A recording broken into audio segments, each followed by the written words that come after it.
దేవుని యొక్క వాక్యాన్ని విందాం. మనం లూకా శుభవార్త 24వ అధ్యాయము, లూకా శుభవార్త 24వ అధ్యాయము 46, 47, 48 వచనాలు చదువుకున్నాం. క్రీస్తు శ్రమపడి 3వ దినమున మృతులలో నుండి లేచుననియు యెరూషలేము మొదలుకొని సమస్త జనములలో ఆయన పేరట మారు మనస్సును పాప క్షమాపణయు ప్రకటింపబడుననియు రాయబడి ఉన్నది. ఈ సంగతులకు మీరే సాక్షులు. మీరే వెరీ గుడ్. ప్రార్థన చేద్దాం. కనికరం కలిగిన తండ్రి, గొప్ప నాయన, దయగల యేసుక్రీస్తు ప్రభువా, మీకు వందనాలు. ఇక ఉదయకాలము శ్రేష్టమైన దినాన్ని మీరు మాకు ఇచ్చినావు. ఈ ప్రపంచంలో ప్రభువా, మీరు మరణించి తిరిగి లేచిన ఏకైక దేవుడుగా ఉన్నందుకు నీకే వందనాలు నాయన.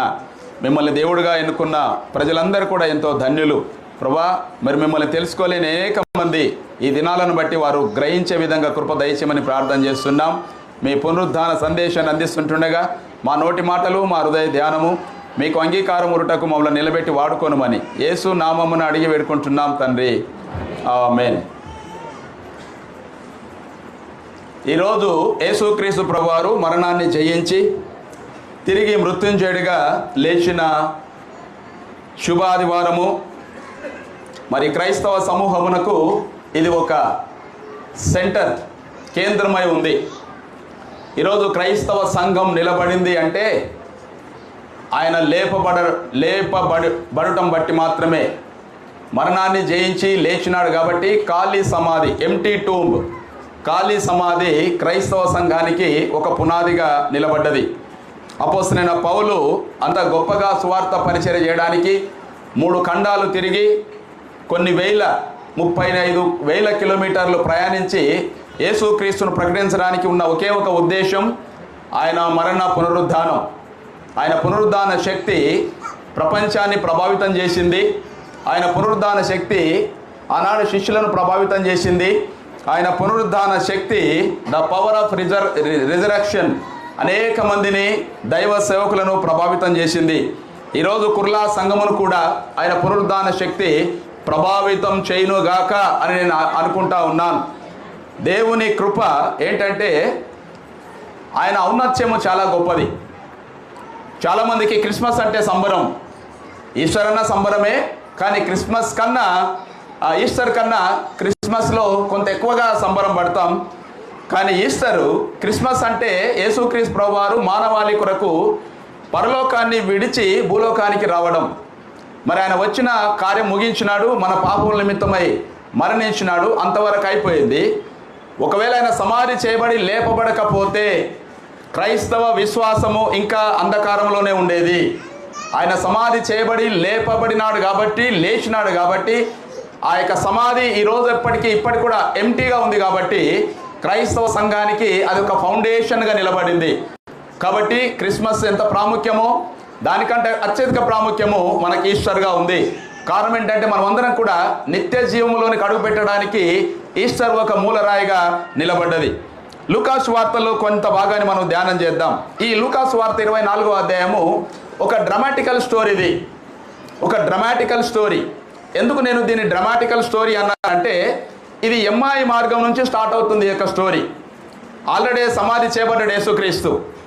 సమాధి చేయబడిన తర్వాత ఆయనను సమాధి చేసినారు. 3 దినములు కూడా చాలామంది యెరూషలేములోనే మిగిలిపోయినారు, కొన్ని ల్యాక్స్ ఆఫ్ పీపుల్. ఎందుకంటే పస్కా దినాలు కాబట్టి ఆ దినం యెరూషలేము మనలాకనే చాలా కిక్కిరిసి ఉంది. అందరి నోట్లో కూడా యెరూషలేం అంతా కూడా యేసు గురించే మాట్లాడుతున్నారు ఈ దినాలలో. యేసు గురించి తప్ప ఇంకెవరి గురించి మాట్లాడలేదు వాళ్ళు. కాబట్టి ఎమ్మాయి మార్గంలోని వ్యక్తులు కూడా యెరూషలేం మొదలుకొని ఎమ్మాయి మార్గంలో నడుచుకుంటూ వెళ్తూ ఉన్నారు. వారు కూడా యేసు గురించే మాట్లాడుతూ ఉన్నారు. యేసు గురించి మాట్లాడి వాళ్ళ మాటల్లో సంభాషణ ఏంటంటే, అయ్యో నిజమే ఒక అమాయకుడిని చంపినారని, ఆయన నిజమే ఒక దేవుడుగా ఉండవచ్చు కదా, ఎన్నో గొప్ప కార్యాలు చేసినాడు, ఎంతోమందికి ఆశ్చర్యకార్యాలు చేసినాడు, సాదాసీద మనిషి, ఎవరికి అన్యాయం చేయలేదు, ఎవరికి అపకారం చేయలేదు, అలాంటి వ్యక్తి మరణించినాడని ఒక లైన్ చెప్పుకున్నారు. ఆయన బ్రతుకున్నప్పుడు చెప్పిండు నేను 3 దినములలో లేస్తానని ఇంకొక లైన్ చెప్పుకున్నారు. ఆ సంభాషణ మధ్యలో యేసుక్రీస్తు ప్రభువారు స్వయాన వాళ్ళతో పాటు ప్రయాణించినాడు. అందుకని దీన్ని డ్రామాటికల్ స్టోరీ అన్నాను నేను. వాళ్ళ సంభాషణలో, వాళ్ళ కన్వర్జేషన్లో ఆయన కూడా మింగిలైపోయినాడు. ఈ ఇన్వాల్వ్ విత్ దర్ కన్వర్జేషన్ అని ఇంటి దగ్గరికి వెళ్ళిపోయినారు వాళ్ళు. వెళ్ళిపోయిన తర్వాత ఆ భాగంలో ఒక 3 విషయాలు జరిగినాయి. క్లుప్తంగా మనం ఆ 3 విషయాలను ధ్యానం చేద్దాం. లూకా శుభవార్త 24వ అధ్యాయము 1-2 వచనాలు చూద్దాం ఒకసారి. నేనే చదువుతాను దయచేసి. 24, 1-2 వచనాలు. ఆదివారంన తెల్లవారుచుండగా ఆ స్త్రీలు తాము సిద్ధపరిచిన సుగంధ ద్రవ్యములను తీసుకొని సమాధి యొద్దకు వచ్చి సమాధి ముందర ఉండిన రాయి దొరిలింపబడి ఉండుట చూచి లోపలికి వెళ్ళిరి. సమాధి మీద ఉండిన రాయి దొరిలింపబడి ఉండుట చూచి లోపలికి వెళ్ళిరి. సమాధి రాయి తెరవబడింది. నెంబర్ 1. ఈరోజు నా అంశం ఏంటంటే, are you experienced the Christ resurrection power? మనము యేసుక్రీస్తు యొక్క పునరుద్ధాన శక్తిని, బలమును అనుభవించినామా అనేది నా అంశం. దాంట్లో మొదటి అవుట్లైను, సమాధి రాయి దొరలింపబడింది, తెరవబడింది. సమాధి రాయి దొరలింపబడినందువలన ఆ స్త్రీలు సమాధి లోపలికి వెళ్ళి చూడగలిగినారు. యేసుక్రీస్తు అక్కడ లేడని చాటించగలిగినారు. ఈ పునరుద్ధానం అనే అంశము ప్రపంచాన్ని, మనల్ని మాత్రమే కాదు, ప్రపంచానికి కూడా ఒక ఛాలెంజ్గా నిలబడేది. ఇది నేను ఒక వ్యక్తి పేరు చెప్తాను. ఆయన పేరు ఏంటంటే Frank Morrison. Frank Morrison, FRANK Morrison, MORIONS. Frank Morrison అనే వ్యక్తి అమెరికా దేశంలో చాలా టాప్ మోస్ట్ లాయర్. ఆయన ఎంత లాయర్ అంటే, ఎలాంటి కేసునైనా, ఎలాంటి ఎవిడెన్స్ లేని కేసులను కూడా ఎవిడెన్స్లను కనుక్కొని ఆ కేసులు గెలిపించిన మహా మేధావి. ఆయన పేరు ఫ్రాంక్ మొరిసన్. 1920 శతాబ్దం అంటే 1920 సంవత్సర ఆ ప్రారంభ దినాలు అవి. దాదాపు అప్పటికే ఫస్ట్ వరల్డ్ వార్ ముగించబడింది. 1914లో మొదటి వరల్డ్ వార్ ఆరంభమైంది. 1918లో వరల్డ్ వార్ ముగించబడింది. ప్రపంచమంతా కూడా ఆర్థిక మాంద్యంతో కొట్టుమిట్టాడుతున్న దినాలు అవి. 1990లో వరల్డ్ ఆర్థిక మాంద్యం, ఎకనామికల్ క్రైసిస్ కలిగింది. ఆ దినాలలో ఈ ఫ్రాంక్ మొరిసన్ అనే ఒక గొప్ప అడ్వకేట్, లాయర్, ఆయన ఏ కేసు పట్టుకున్నా అన్ని కేసులు ఆయన విజయంగా గెలుస్తాడు. అన్యాయం కాదు, న్యాయంతో.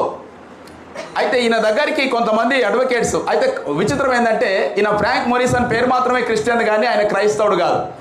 ఆయన నాస్తికుడు, ఏ దేవుడు లేడని నమ్మిన వ్యక్తి.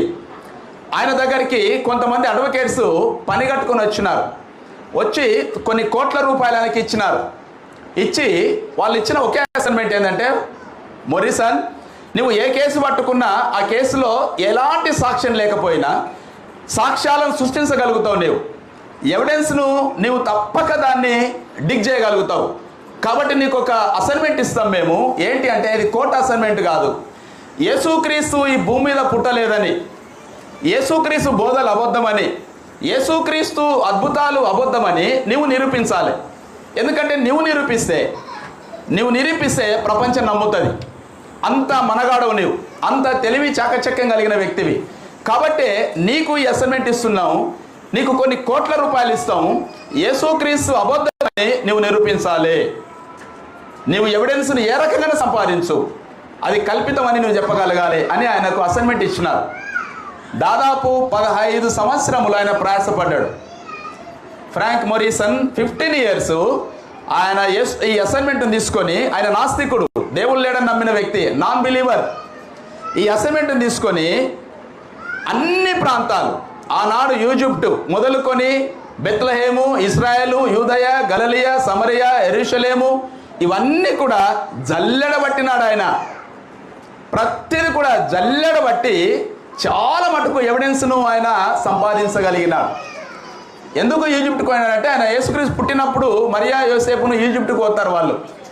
కాబట్టి వీటన్నిటి కూడా పక్కడబంది ఎవిడెన్స్ను సంపాదించి ఆర్కియలాజికల్ కానీ, హిస్టారికల్ కానీ, థియాలజికల్ కానీ, ఆనాడు ఉన్న ఆర్కియాస్ట్రాకి సంబంధించిన ఎవిడెన్స్ కానీ, చక్రవర్తులు రాసిన లిటరేచర్ కానీ, అన్నీ కూడా వాస్తవాలను తీసుకున్నాడు. ఆయన తీసుకొని 1930sలో ఒక రిపోర్ట్, ఒక పెద్ద థీసిస్, నాట్ ఓన్లీ రిపోర్ట్, పెద్ద థీసిస్ సబ్మిట్ చేసినాడు. వాళ్ళకు సబ్మిట్ చేసి ఆయన ఒక పుస్తకాన్ని రాసినాడు.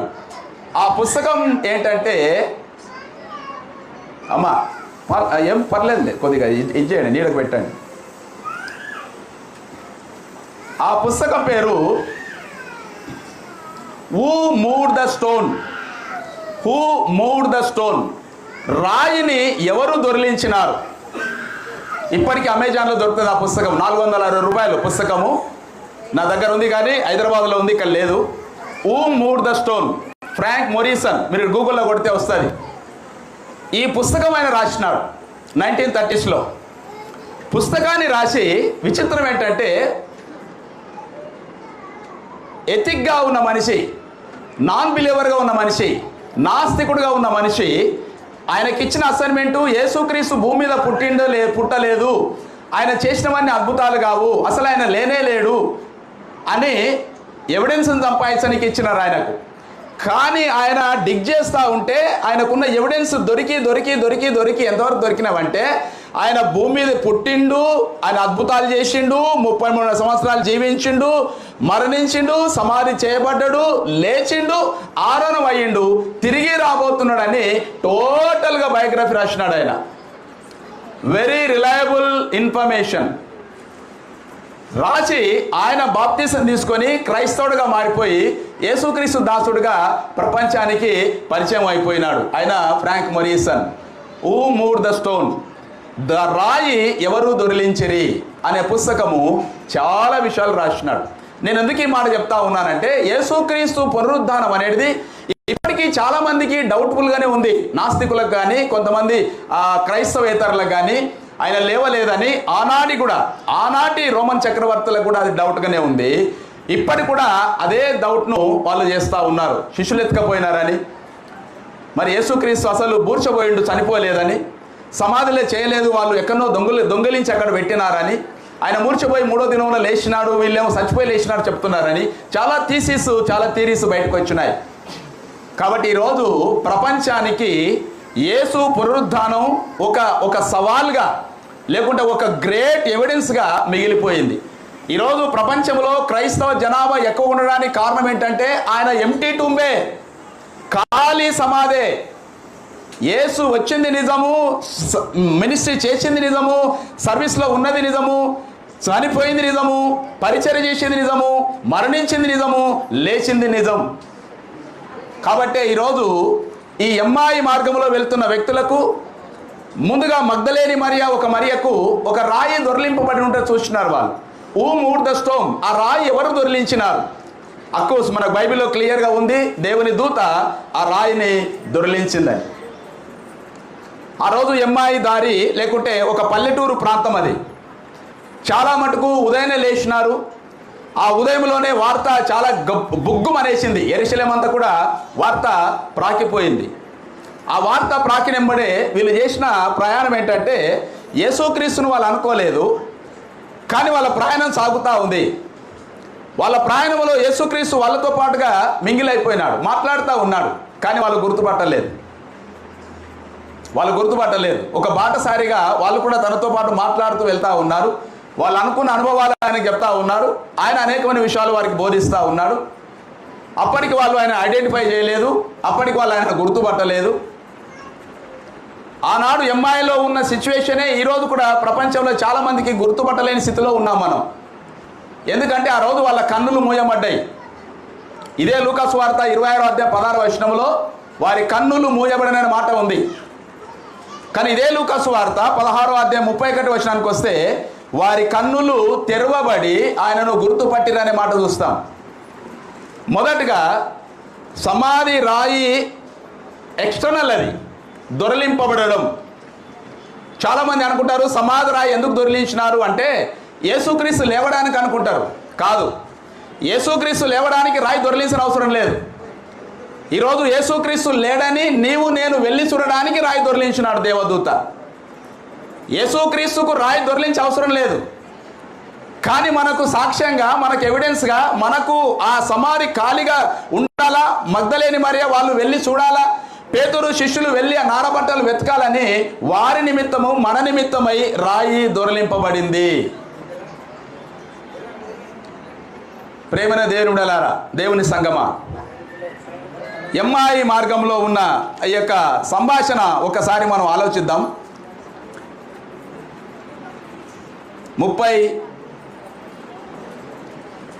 20 వచనం నుంచి, మన ప్రధాన యాజకులను అధికారులను ఆయనను ఎలాగూ మరణశిక్షకు అప్పగించి సిలువ వేయించిరో నీకు తెలియదా? ఇశ్రాయేలును విమోచించబోవాడు ఈయనే అని మేము నిరీక్షించి ఉంటిమి. ఇదియుగాక ఈ సంగతులు జరిగి నేటికి 3 దినములాయను.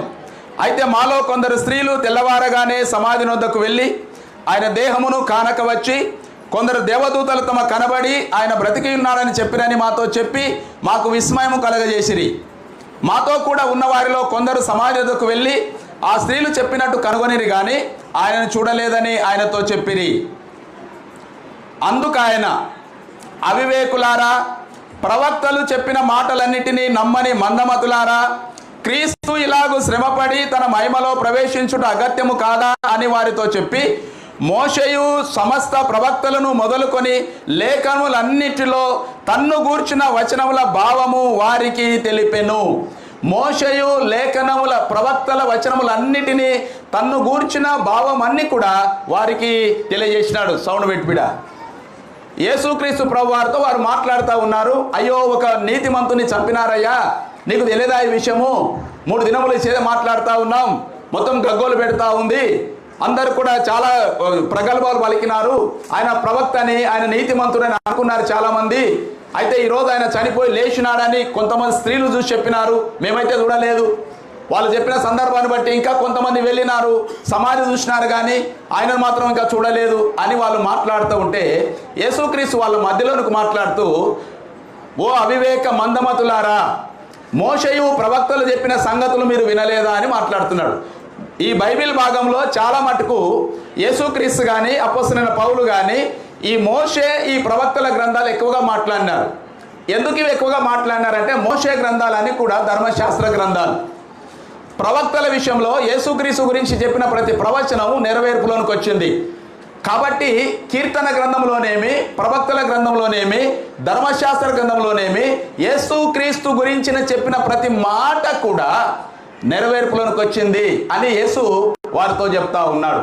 అప్పుడు 30వ వచనం, ఆయన వారితో కూడా భోజనమునకు కూర్చున్నప్పుడు ఒక రొట్టెను పట్టుకొని స్తోత్రము చేసి దాన్ని విరిచి వారికి పంచి పెట్టగా వారి కన్నులు తెరవబడి ఆయనను గుర్తుపట్టిరి. 16వ వచనం చూడండి. అయితే వారు ఆయనను గుర్తుపట్ట లేకుండా వారి కన్నులు మూయబడెను. మొదటగా యేసు పునరుద్ధానం రుజువు కొరకు సమాధి తెరవబడింది. రెండవది, యేసు పునరుద్ధాన రుజువును బట్టి ఆ ఎమ్మాయి మార్గంలో వెళ్తున్న 2 మనుషుల కన్నులు తెరవబడ్డాయి. సమాధి అనేది ఎక్స్టర్నల్, అది దేవుని దూత తెరిచిన కార్యం. కానీ కన్నులు తెరవడం అనేది అది మనలో జరిగే అనుభూతి. యేసును గుర్తుపట్టలేనంతగా ఉంటే మన కన్నులు మూయబడతాయి. కొన్నిసార్లు దేవుని వాక్యాన్ని మనం చదువుతూ ఉంటాం, కానీ మన కన్నులకు అది ఆశ్చర్యంగా ఉంటుంది, లేకుంటే మన మనసుకు అది అంత ఓపెన్ కాదది. సత్యాన్ని చూసినప్పటికీ కొన్నిసార్లు కన్నులు మూయబడితే ఆ సత్యం మనకు కనిపించదు.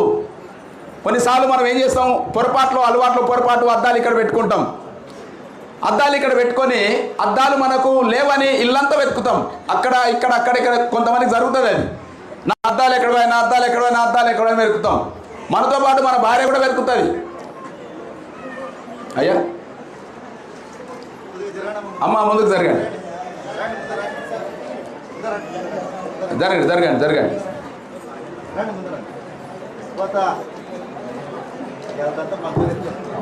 వెళ్తా రండి.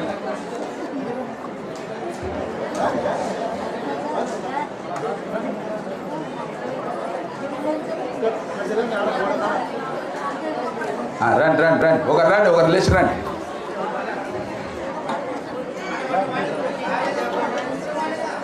ముందరండి, 10 మంది అన్న రావాలి లోపలికి. అయ్యా, ఇక్కడ చూడండి గర్ల్స్. ఇది ఓకే పాటనా? రైట్. కోడింక కూయక ముందే, పొద్దింక పొడవక ముందే, కోడింక కూయక ముందే, పొద్దింక పొడవక ముందే, పల్లె పట్నం నిదురాలేవక ముందే, పల్లె పట్నం నిదురాలేవక ముందే, లేచెనే యేసురాజు మృత్యుంజడు అయి లేచెనే యేసురాజు, లేచెనే లేచెనే యేసురాజు, మృత్యుంజయుడై లేచెనే యేసురాజు. ఒయ్యారే ఒయ్యరే ఒయ్యా, ఒయ్యారే ఒయ్యరే ఒయ్యా, ఒయ్యారే ఒయ్యారే ఒయ్యారే ఒయ్యారే ఒయ్యారే ఒయ్యరే ఒయ్యా, ఒయ్యారే ఒయ్యరే ఒయ్యా, ఒయ్యారే ఒయ్యారే ఒయ్యారే ఒయ్యారే. జరిగిండ్రా? ఒక పాట అనుకుంటా కూర్చుంటారే. సమాధి తెరవబడడం ఎక్స్టర్నల్ ఫోర్స్ అది, కానీ కన్నులు తెరవబడడం మనకు జరగాల్సిన పని. అది సమాధి రాయి దేవుని దూత తెరిచింది, కానీ కన్నులు వాళ్ళకు ఓపెన్ అయినాయి. ఒకప్పుడు కన్నులు మూసుకపోయినాయి, ఇప్పుడు కన్నులు ఏమైనామంట? తెరవబడ్డాయంట. ఒకప్పుడు యేసుక్రీస్తు వాళ్ళ మధ్యలోనే ఉన్నాడు, ప్రయాణం చేసిండు, మాట్లాడుతున్నాడు, ప్రవక్తల విషయాలు చెప్పిండు, మోసే విషయాలు చెప్పిండు, అన్ని విషయాలు చెప్పినప్పటికీ వాళ్ళ కన్నులు మూయబడ్డాయి. కొన్నిసార్లు మన జీవితంలో పునరుద్ధాన అనుభవం అనేది ఇట్లే జరుగుతుంది. ప్రపంచ చరిత్రలో చాలా సమాధులు ఖాళీగా లేవు, మొత్తం మూయబడి ఉన్నాయి. పెద్ద పెద్ద పెద్ద పెద్ద మహారాజుల సమాధులు మూయబడి ఉన్నాయి. ఐగుప్తులో మమ్మీస్, ఫరోస్ సమాధులు మూయబడి ఉన్నాయి. అమెరికాలో బెర్లింగ్టన్ సిమెట్రీ అంటారు, ప్రెసిడెంట్ల సమాధులు పూడ్చే స్థలం, ఆ సమాధులు కూడా మూయబడే ఉన్నాయి. ఇంగ్లాండ్ మహారాజులు, ఎలిజబెత్ మహారాణి, మహారాజులు చనిపోయిన సమాధుల స్థలాలన్నీ కూడా మూయబడి ఉన్నాయి. ఇండియా దేశంలో ఎంతోమంది గొప్ప గొప్ప ప్రధానమంత్రులు చనిపోయిన స్థలాలు మూయబడి ఉన్నాయి. కాబట్టి ప్రపంచంలో ఒకే ఒక సమాధి తెరవబడి ఉంది, అది యేసుక్రీస్తు యొక్క సమాధి. ఇప్పటికి కూడా ప్రపంచ యాత్రికులు యెరూషలేమునకు ఎవ్వరు వెళ్ళినా, ఎన్ని ప్రాంతాలు తిరిగినా ఖాళీ సమాధి చూడకుండా ఎవరు ఇంటికి రారు. యెరూషలేముకు ఎన్ని టూర్లు వేసినా ప్రతి ఒక్క టూరిస్టు కానీ, ప్రతి ఒక్క అన్యుడు కానీ, ప్రతి ఒక్క విశ్వాసి కానీ యెరూషలేం ప్రాంతంలో యేసు లేచిన ఖాళీ సమాధిని చూచి రావాల్సిందే. అందుకనే మరణం అంటే అందరికీ భయం. ఒకప్పుడు మరణం ప్రపంచాన్ని వెక్కిరించింది. మరణం కన్నా మించిన గొప్ప ఆయుధం ఇంకేది లేదు ప్రపంచంలో. అన్నికన్నా భయంకంపితమైంది మరణం. మనిషికి కడపటి శత్రువు మరణం అని రాస్తాడు పౌలు 1 కొరింథియన్ 15:26లో. కడపటి శత్రువు ఎవరైనా ఉన్నారు అంటే అది మరణమే. కాబట్టి అలాంటి కడపటి శత్రువు అయిన మరణాన్ని యేసుక్రీస్తు అదే మరణంతోన ముళ్ళును ముళ్ళుతోనే విరుము అన్నట్టుగా, వజ్రాన్ని వజ్రంతోనే కోయమన్నట్టుగా మరణంతోనే మరణాన్ని ఓడించినాడు ఆయన. అందుకనే పౌలు అంటాడు కదా కొరింథీ పత్రికలో, ఓ మరణమా నీ ముళ్ళెక్కడా? నీ ముళ్ళు అన్నిటిని కూర్చున్నావు, కానీ నీ ముళ్ళు యేసును కూర్చోలేకపోయింది. మూడ్ ద స్టోన్ అనే పుస్తకంలో ఆయన మొదటి ఫ్రాంక్ మోరిసన్ మొదటి ప్రిఫేస్ రాస్తాడు. ఏం రాస్తాడు ఆయన? మొదటి ప్రిఫేస్లోనే ఆయన వాడిన మాట ఏంటంటే, the book that was refuse to be return. ఈ పుస్తకం ప్రిఫేస్ ముందు మాటలోనే రాస్తాడు ఆయన, the book that was refuse to be return. అంటే ఏ పుస్తకం అయితే నేను రాయకూడదు అనుకున్నానో, ఎవరి గురించి అయితే నేను పుస్తకాన్ని రాయకూడదు అనుకున్నానో ఆ పుస్తకమే నేను రాయవలసి వచ్చింది అంటాడు ఆయన. ఏ దేవుని గురించి నేను రాయకూడదు అనుకున్నానో, ఏ దేవుడు భూమి మీద పుట్టలేదని, ఆయన మరణించలేదని, ఆయన పుట్టినాడని, మరణించినాడని, లేచినాడని రాయకూడదు అనుకున్నానో ఆ వ్యక్తి గురించే నేను రాయాల్సి వచ్చింది అంటాడు. ఈ పుస్తకం మామూలు పుస్తకం కాదు, అది థీసిస్ అవసరమయ్యే పుస్తకం. అది అపోస్తలుడైన పౌలు కూడా అదే అనుకున్నాడు. యేసుక్రీస్తు గురించి నేను ప్రకటన చేయలేదనుకున్నాడు ఆయన. ధర్మశాస్త్రం అంటే అంత పిచ్చి, మహాపిచ్చి ఒక యోధునిలాగా పోరాడిన వ్యక్తి. కానీ యేసుక్రీస్తు మరణం పునరుద్ధానమే అపోస్తలుడైన పౌలును ఖండాలు ప్రకటన చేసే విధంగా మార్చేసింది. ఆ రోజు అపోస్తలులకు బలం ఇచ్చింది ఏంది? పునరుద్ధాన శక్తి. ఆ రోజు అపోస్తలుడైన పౌలును బలపరిచింది ఏంది? పునరుద్ధాన శక్తి. ఆ రోజు మిషనరీస్ను ఖండాలు దాటి ఇండియా దేశానికి, ఆఫ్రికా దేశానికి, యూరోప్ కాంటినెంట్ దాటి రావడానికి కారణం ఏంది? యేసు పునరుద్ధాన శక్తి. ఈ రోజు కూడా సంఘానికి ఉన్న బలం ఏంటంటే యేసు పునరుద్ధాన శక్తి. ఈరోజు నీ బలం నా బలం అదే. కాబట్టి మన కన్నులు ఓపెన్ కావాలా. పునరుద్ధాన శక్తి అనేది మనం అనుభవిస్తే తప్ప అర్థం కాదు. పేతురు నిన్న ఉదయకాలం నేను సన్ రైజింగ్లో 3 విషయాలు చెప్పినాను. పేతురు మొట్టమొదటి ప్రసంగంలో 3 మార్లు ఆయన ఒక మాట అంటాడు, జీవాధిపతిని మీరు చంపితిరి, దానికి మేము సాక్షులం అంటాడు. ఆయన నజరేయుడైన యేసుక్రీస్తు ఆయన శరీరం కుళ్ళిపోలేదు, సమాధి చేయబడలేదు, ఆయన లేచినాడు, మృత్యుంజయుడైనాడు, దానికి మేము సాక్షులం అంటాడు ఆయన 2వ అధ్యాయంలో. 3వ అధ్యాయంలో జీవాధిపతిని మీరు చంపితిరి, దానికి మేము సాక్షులం అంటాడు. 4వ అధ్యాయంకి వచ్చేసరికి 10, 11, 12 అధ్యాయాలలో పైన ఆకాశం అందే కానీ కింద భూమి అందే కానీ ఏ నామమున రక్షణ లేదు, యేసు నామంలోనే రక్షణ యూదుల నుంచే కలగాలి, దానికి మేము సాక్షులం. ఒకప్పుడు పేతురు చాలా పిరికోడు, చిన్న పాప అయ్యో నీ వాడు ఉన్నామంటే భయపడిన ముఖం దాక్కున్న వ్యక్తి. కానీ ఎప్పుడైతే యేసు క్రీస్తు పునరుద్ధానం ఆయనకు ముఖం చూపించినాడో, ఈ ఎక్స్పీరియన్స్డ్ ఆయన అనుభవించినాడు దాన్ని. ఆ అనుభవం బట్టి ఒకప్పుడు చిన్న వాళ్ళ దగ్గర, రోమా శతాధిపతుల దగ్గర, సద్దుకాయల దగ్గర, శాస్త్రుల దగ్గర, పరిచయుల దగ్గర, హెరోదీల దగ్గర, మతాధికారుల దగ్గర, అన్న దగ్గర, కైప దగ్గర యేసు ఎవరో తెలియని బొంకిన వ్యక్తి, యేసు అంటేనే, యేసు శిష్యుని అంటేనే భయపడిన వ్యక్తి అదే సభ ముందర అపోస్తల కార్యము 2వ అధ్యాయంలో 3000 మంది బాప్తిసం తీసుకోవడానికి కారణమైన సభ అది. ఆ ప్రసంగం మధ్యలో మాట్లాడతాడు ఆయన.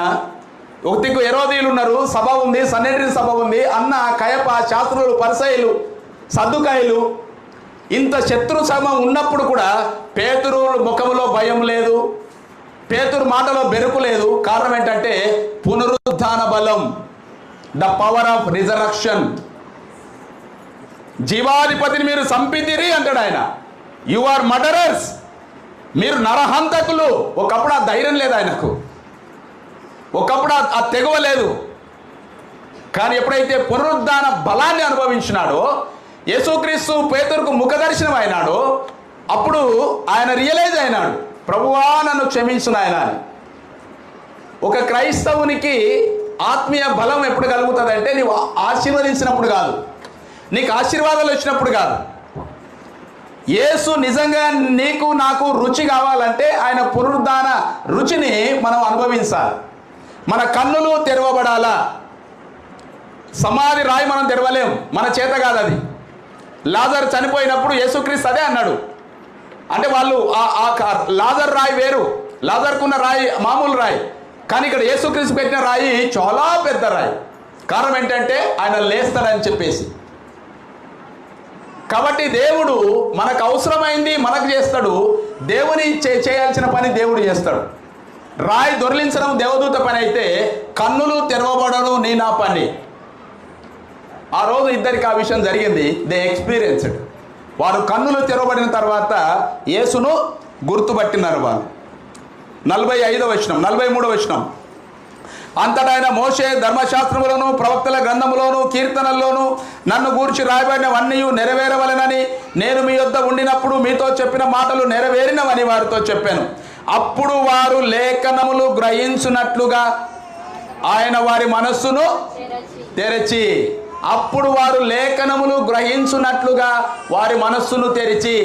పునరుద్ధాన బలంలో నీవు నేను గ్రహించాల్సింది సమాధి దేవుని దూత తెరిచింది. అది నీకు నాకు సంబంధం లేదు. నీవు లోపలికి వెళ్ళడానికి, నీవు యేసు లేడని చెప్పడానికి సాక్ష్యంగా దేవుని దూత ఆ సమాధి రాయిని తెరిచింది. ఈరోజు నీవు యేసును గుర్తుపట్టాలంటే నా కన్నులు ఓపెన్ కావాలా, నా కన్నులు తెరవబడాలా. కన్నులు తెరవబడిన తర్వాత ఇంటర్నల్ మనస్సు తెరవాలా, హృదయము తెరవబడాలా. Unless you open your heart, దేవుడు నీ హృదయాన్ని తెరవకపోతే యేసు పునరుద్ధాన అనుభవం మనకు అర్థం కాదు. ప్రసంగాన్ని వింటూనే ఉంటాం కానీ ఆయన పునరుద్ధాన శక్తి అనుభవం మనకు అర్థం కాదు. ఎప్పుడు అర్థం అవుతుంది? హృదయము తెరవబడిన తర్వాత. వాళ్ళకి అదే జరిగింది అక్కడ. అప్పుడు వారు లేఖనములు గ్రహించులాగున. లేఖనములు అంటే ఓల్డ్ టెస్టమెంట్ ప్రాఫెసీస్ అవి.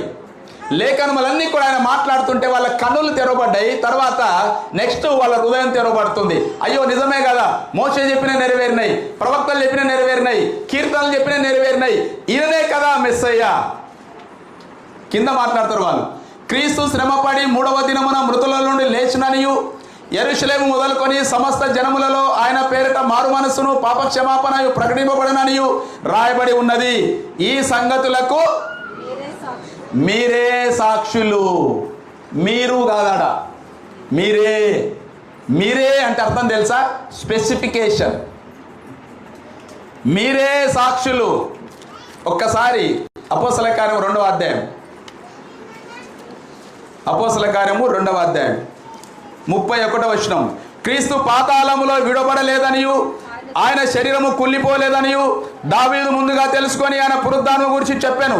పేతురు అంటున్నాడు ఇక్కడ, ఈ యేసును దేవుడు లేపెను, దీనికి మేమందరము సాక్షులము. ఇదే అపోస్తల కార్యం 3వ అధ్యాయము 15వ వచనం. మీరు జీవాధిపతిని చంపితిరి గాని దేవుడు ఆయనను మృతుల నుండి లేపెను, అందుకు మేము సాక్షులము. ఇక్కడేమన్నాడు ఆయన? అందుకు మీరే సాక్షులు. ఈరోజు నీవెవరు? సాక్షివి. యేసు లేచిండు అనడానికి నీవు సాక్షివి. నేను సాక్షిని.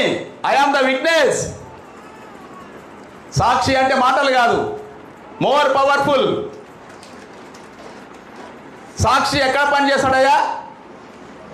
సాక్ష్యం ఎక్కడ బాగా పనిచేస్తుంది? కోర్టులో పనిచేస్తుంది. కోర్టులో ఆ కోర్టు సీన్ ఒకసారి ఊహించుకో. కోర్టులో ఒక 4 భాగాలు ఉంటాయి. అంటే 4 డ్రామా చేస్తుంటారు అక్కడ. ఒక జడ్జి ఉంటాడు, ముద్దాయి బోన్లో నిలబడి ఉంటాడు, ముద్దాయి తరపున ఒక వకీల్ డిఫెన్స్ లాయరు వాదిస్తూ ఉంటాడు. ఈ ముద్దాయిని విడిపించాలంటే ఒక బలమైన సాక్షి కావాలి. దాని ఎవిడెన్స్ అంటాం మనం. ముద్దాయి బయటికి రావాలంటే ఆ జడ్జికి ఒక బలమైన సాక్ష్యం వినిపించాలి. ఈరోజు జడ్జి స్థానంలో లోకం ఉంది. ఈ లోకమంతా కూడా జడ్జి స్థానంలో ఉంది. ముద్దాయి స్థానంలో యేసుక్రీస్తు నిలబడ్డాడు. బోన్లో ఉన్నాడు ఆయన, చేతులు కట్టుకొని పిలాతు దగ్గర నిలబడ్డట్టుగా. సాక్ష్యం చెప్పే స్థానంలో నీవు నేను ఉన్నాం. పేతురు అంటాడు, ఒకప్పుడు నాకు తెలియదయ్యా, ఇప్పుడు మేము సాక్షిని, నా కండ్లతో చూసిన. యోహాన్ అంటాడు, మేము చెవులారా ఏది వింటిమో, కన్నులారా దేని చూచితమో, మా చేతులు దేని తాకెనో, మేము నిదానించి దేని కనగొట్టిమో దాన్ని మేము ప్రకటిస్తున్నాం. లోకమంతా కూడా జడ్జి స్థానంలో ఉంది. యేసు ముద్దాయి స్థానంలో ఉన్నాడు. అడ్వకేట్ ఎవరంటే పరిశుద్ధాత్మ దేవుడు. నీవు నోరు తెరిచి సాక్షివి. నీ సాక్ష్యం బలంగా ఉంటే నీవు నోరు తెరిచి ఒక్క మాట కోర్టులో చెప్తే, నీవు చెప్పిన మాటను బట్టి నీ తరపున అడ్వకేటు ఎవరైతే పరిశుద్ధాత్ముడు ఉన్నాడో, పరిశుద్ధాత్ముడు జడ్జి నొప్పిస్తాడు. జడ్జి ఎవరు? లోకం. దేవుడు ముద్దాయి, క్రిమినల్. యేసు క్రిమినల్గా ఉన్నాడు ఆయన. ప్రపంచం యేసు లేవలేదనుకుంటుంది. ఆయన క్రిమినల్ పొజిషన్లో ఉన్నాడు. ఇంకా లోకానికి ఆయన లేచినాడని చెప్పే సాక్ష్యం లేదు.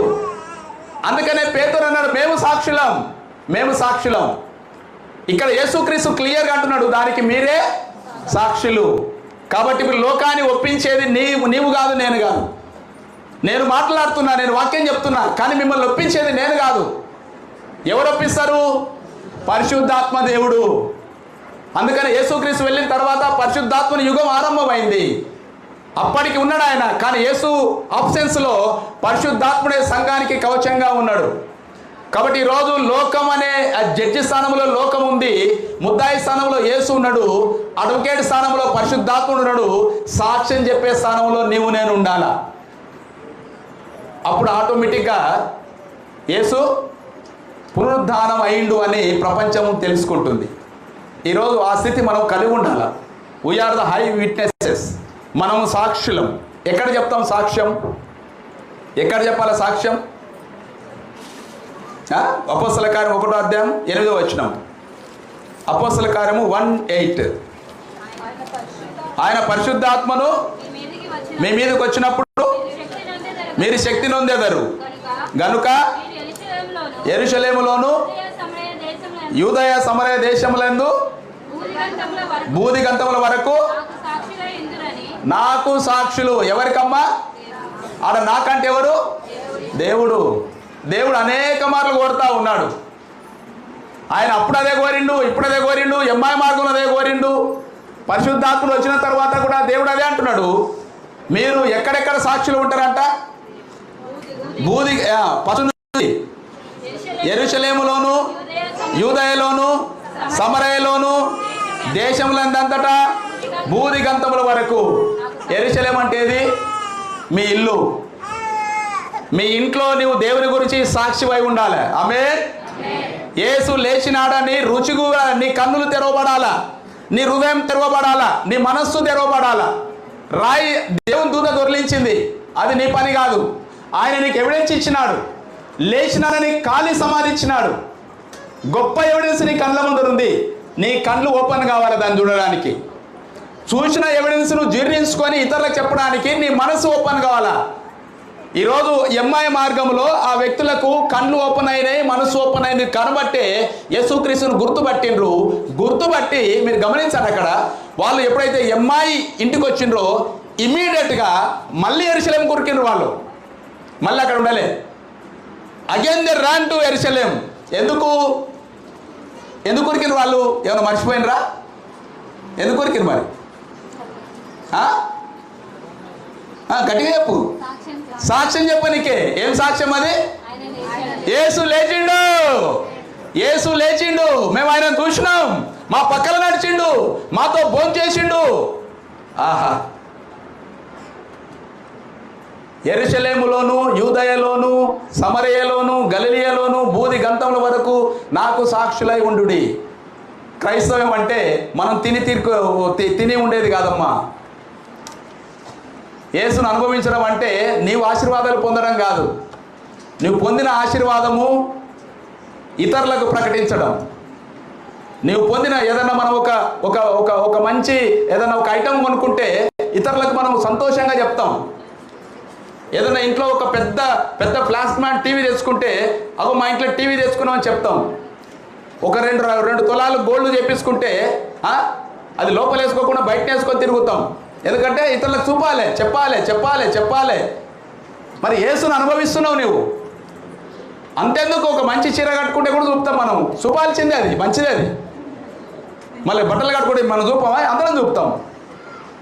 కానీ యేసును అనుభవిస్తున్నావు తల్లి, అమ్మ, అయ్యా. యేసును అనుభవించిన తర్వాత యేసు పునరుద్ధానానికి నువ్వు సాక్షివి, నేను సాక్షిని. ఎక్కడ? మొదట ఇంట్లో యెరూషలేములో, తర్వాత ఎక్కడ?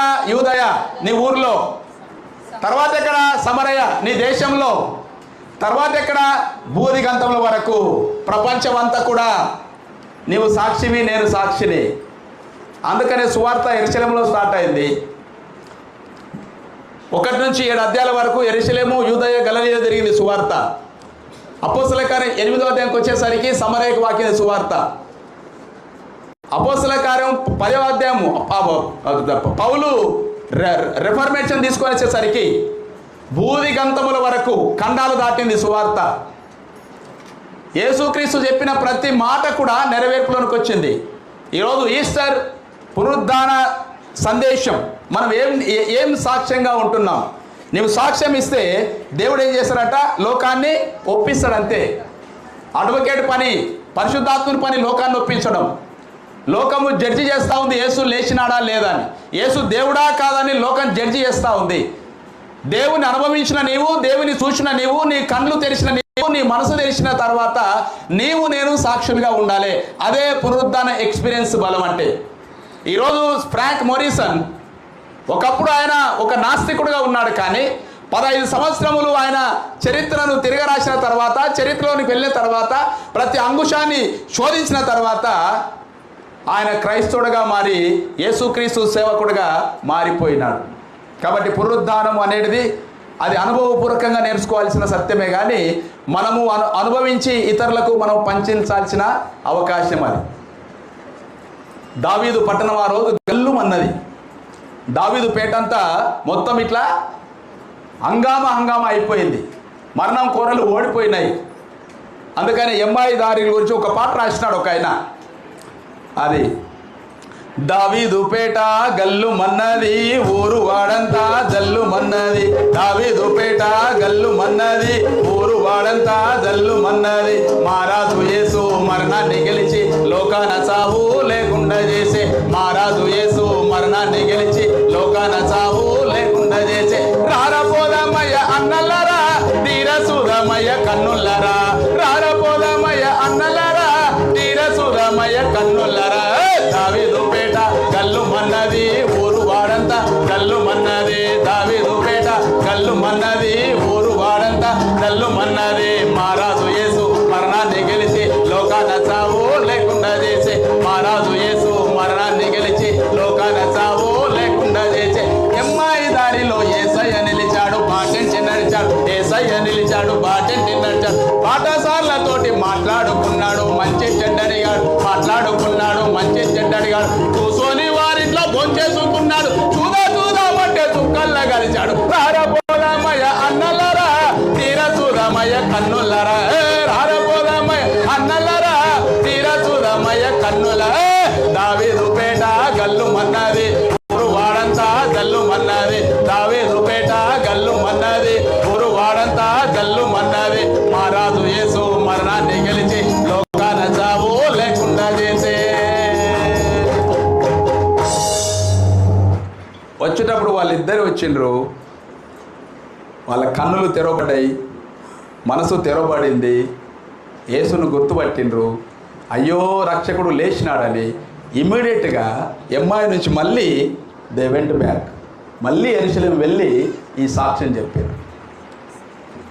ఎమ్మాయి దారిలో యేసయ్య నిలిచాడు బాటెంటి నడిచాడు. బాటాసారులతోటి మాట్లాడుకున్నాడు మంచి చెడ్డడిగాడు. కూసోని వారింట్లో భోంచేసుకున్నాడు. చూద్దామంటే చుక్కల్లో కలిశాడు. ఈ అనుభవం ఎంత గొప్పగా ఉంది కదా. ఏం శారమ్మ, ఎంత గొప్పగా ఉంది అనుభవం. అలాంటి యేసును మీరు అనుభవిస్తే నిజమైన రిజరక్షన్ డే అనుభవాన్ని మనం కనుగొనగలుగుతాం. ఒకవేళ లేకుంటే యేసుక్రీస్తును చాలామంది ఆశీర్వాదాలకే పరిమితం చేసిండ్రు. ఆయన స్వస్థతలు చేసేటోడని. ఆయన బియ్యం లేకుంటే బియ్యం ఇస్తాడు, బువ్వ లేకుంటే బువ్వ ఇస్తాడు, నాకు బాగా లేకుంటే నన్ను బాగా చేస్తాడు, భార్య భర్తల మధ్య కొట్లాట ఉంటే పంచాయతీ తెంపుతాడు. దీనికి పరిమితం చేసిండు యేసుక్రీస్తును కాదు. అందుకనే క్రైస్తవం అంటే మొన్న చెప్తున్నాను, క్రైస్తవం అంటే కార్లు ఉండడం కాదు. అంటే క్రైస్తవుడు దీవించబడిండు అంటే అర్థం ఏంటంటే, క్రైస్తవుడు బ్లెస్ అయిండు అంటే దాని అర్థం ఏంటంటే పౌలు చాలా క్లియర్గా చెప్తాడు. అంటే నువ్వు ఒక కారు కొనుక్కుంటే క్రైస్తవుడికి నేను దీవించబడ్డా అది కాదు. ఒక ఇల్లు కట్టుకుంటే బదలాపూర్లో ప్లాట్ తీసుకుంటే నేను క్రైస్తవుడికి దీవించబడ్డా అది కాదు. ఇంకొక దగ్గర ఇంకోటి తీసుకుంటే దీవించబడ్డా అది కాదు. ఒక ఉద్యోగం వస్తే దీవించబడ్డా అది కాదు. నీ పిల్లలు మంచి మార్కులతో పాస్ అయితే దీవించబడ్డం అది కాదు. ఉండొచ్చు అది, కానీ అది కాదు ఒరిజినల్గా. క్రైస్తవుడుగా దీవించబడడం అంటే క్రీస్తు సారూప్యంలోనికి ఎదగడం. ఆమేన్. క్రీస్తు సారూప్యంలోనికి ఎదగడం. బాప్తిసం తీసుకున్న పిల్లలకు నేను చెప్తా ఉన్నాను. 3-4 క్లాసుల్లో వాళ్ళకి చాలా క్లియర్గా చెప్పినాం. What is the baptism, what is the understanding of baptism, what is the mode of baptism, what is the method of baptism, biblical understanding of baptism, spiritual significance of baptism. Spiritual లైన్లో ఉన్న ల్యాడర్కు నువ్వు ఎట్లా develop కావాలా, మారు మనసు అంటే ఏంది, forgiveness అంటే ఏంది, రిపెంటెన్స్ అంటే ఏంది, ఇవన్నీ కూడా వాళ్ళ క్లాసులు చెప్పడం జరిగింది. జక్కయ్య ఒకప్పుడు క్రీస్తు లేనప్పుడు ఒక స్థితిలో ఉండే, కానీ యేసుక్రీస్తును రుచి చూసిన తర్వాత జక్కయ్య జీవితం కంప్లీట్గా మారిపోయాయి. అపోస్తలుడైన పౌలు సౌలుగా ఉన్నప్పుడు ఒక స్థితిలో ఉండే, యేసుక్రీస్తు పునరుద్ధాన శక్తి వచ్చిన తర్వాత పౌలు ప్రపంచాన్ని తలకిందులు చేసే వ్యక్తిగా మారిపోయాయి. 12 మంది శిష్యులు ఒక అనామకులుగా ఉండి వాళ్ళు యేసుక్రీస్తు పునరుద్ధాన శక్తి వచ్చిన తర్వాత ప్రపంచాన్ని ప్రభావితం చేశారు. అదే 3వ అధ్యాయం 13వ వచనంలో, 4వ అధ్యాయం 13వ వచనం అపోస్తల కార్యములో పేతురు మాట్లాడిన తర్వాత సభ ఆశ్చర్యపోతుంది. ఎవరు వీళ్ళు, విద్య లేని పామరులు ఇంత ధైర్యంగా మాట్లాడుతున్నారు అంటే వాళ్ళు యేసుతో కూడా ఉన్న వాళ్ళని గుర్తుపట్టిండ్రట. ఆమేన్. వాళ్ళు యేసుతో కూడా ఉన్నవాళ్ళు. క్రైస్తవుని ఆశీర్వాదం అంటే క్రీస్తు సారూప్యంలోనికి మారడం. నీవు ఆయన సారూప్యంలోనికి మారిన తర్వాత ఆటోమేటిక్గా నీకు స్వస్థతలు వస్తాయి, అన్నీ వస్తాయి. ఇంకా నీకు ఏం కావాలని వస్తుంది. ముందుగా నీవు ఆయన సారూప్యంలోనికి మారాలంటే నీ కన్నులు తెరవబడాలా, మారాలంటే నీ హృదయం తెరవబడాలా. అక్కడ వారి కన్నులు తెరవబడ్డాయి, వాళ్ళ మనసు తెరవబడింది కాబట్టి వాళ్ళు గుర్తుపట్టినారు, యేసుకు సాక్షులుగా ఉన్నారు. ఆ సాక్ష్యాన్ని యెరూషలేముకి వెళ్ళి వాళ్ళు ప్రకటన చేసినారు. నీవు ఈరోజు యేసును అనుభవిస్తే, ఆయన మరణించి తిరిగి లేచినాడని నీవు రుచి చూస్తే, నీవు ఆయనకు సాక్షిగా ఉంటే, లోకమనే జడ్జికి నీవే ఛాలెంజ్గా ఉండాలా, నేను ఆయనకు సాక్షిగా ఉంటానని. ఆ ఎవిడెన్స్ ద్వారా జడ్జిని, లాయర్ అనే అడ్వకేటు, పరిశుద్ధాత్ముడు ఆయన ఒప్పిస్తాడు. ఒప్పించినప్పుడు నీకు ప్రమోషన్ వస్తుంది. అలాంటి కృప దేవుడు ఈరోజు మనకందరికి కూడా అనుభవించి ఆయన పునరుద్ధాన బలాన్ని, ఆయన పునరుద్ధాన శక్తిని పరిపూర్ణంగా అనుభవించడానికి శక్తి అనుగ్రహించునుగాక. దేవుడి కొద్ది వాక్యం మనం ఇంట్లో దీవించి ఆశీర్వదించునుగాక. ప్రార్థన చేసుకుందాం. కనికరం కలిగిన తండ్రి, గొప్ప నాయన, దయగల యేసుక్రీస్తు ప్రభువా, మీ కొందనములు స్తుతి స్తోత్రాలు. 2000 సంవత్సరముల కిందట తండ్రి మీరు లోకములోనికి వచ్చినావు. మా నిమిత్తమై శ్రమపడి మరణించి తిరిగి లేచి ఖాళీ సమాధిని మాకు నిరీక్షణగా ఉంచిన తండ్రి నీకు వందనాలు. ఎమ్మాయి మార్గంలో ప్రభువా, ఆ ఇద్దరు వ్యక్తుల మధ్యలో మీరు సంభాషిస్తూ అనేకమైన రుజువులు చూపినప్పటికీ వారు మందమతులుగా ఉన్నారు, అవివేక స్థితిలో ఉన్నారు. ఈరోజు మేము కూడా నాయన మిమ్మల్ని అనుభవిస్తున్నాం, చూస్తున్నాం, అనేక రుజువులు చూస్తున్నాం. మా మధ్యలో దేవుని వాక్యం ఉంది, కానీ కొన్నిసార్లు మేము ఇంకా అవివేకంలోనే ఉండవచ్చును. మా కన్నులు తెరవమని ప్రార్థన చేస్తున్నాం. మీ పునరుద్ధాన అనుభవం ద్వారా, శక్తి ద్వారా మా కన్నులు తెరవండి, మా మనస్సును తెరవండి ప్రభువా. మా కన్నులు, మా మనస్సు ఎప్పుడైతే తెరవబడుతుందో అప్పుడు మేము మీకు సాక్షులుగా ఉంటాం. ఈ లోకం అనే జడ్జితో మేము సాక్ష్యం చెప్తాం తండ్రి.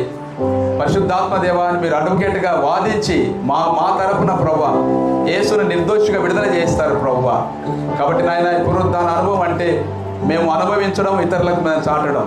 ఆ రోజు శిష్యులు యెరూషలేము, యూదయ, సమరయ, గలిలయ దేశంలో అన్నట్టు బోధిగంతముల వరకు సాక్షులై ఉన్నారు. ఈరోజు మా స్థితిని మీరు అనుగ్రహించమని యేసు అతి పరిశుద్ధ నామమున అడిగి వేడుకుంటున్నాం తండ్రి. ఆమేన్. ఆమేన్.